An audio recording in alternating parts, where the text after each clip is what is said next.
Alright, so we're going to get into slow flight.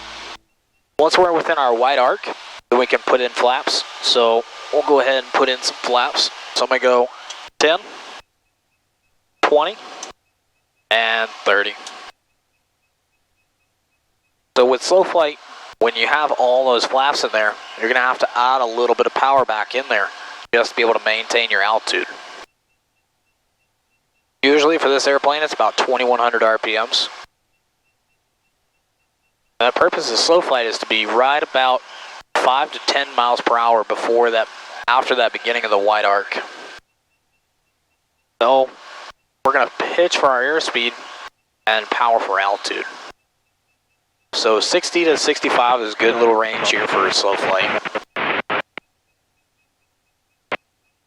And getting into it, you'd pretty much be at this configuration in a setting up for an approach to landing. If you had 10 on downwind, 20 on base, and then if you put in 30 on final. So why we practice these power off stalls is in case we ever pitched up too high on an approach to landing. A power off stall is also called an approach to landing stall. So when we're in our approach speeds here, in this airplane, our approach before landing is roughly about 65 to 80, it depends on your flap configuration.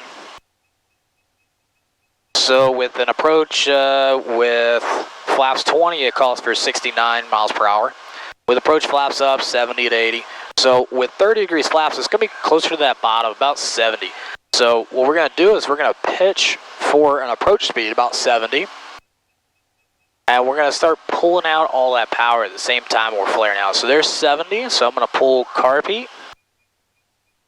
And I'm going to pull my power out. I'm staying on about a south heading here.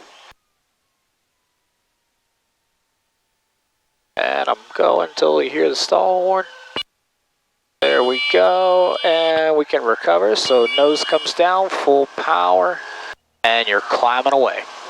Because you're already really low over the runway.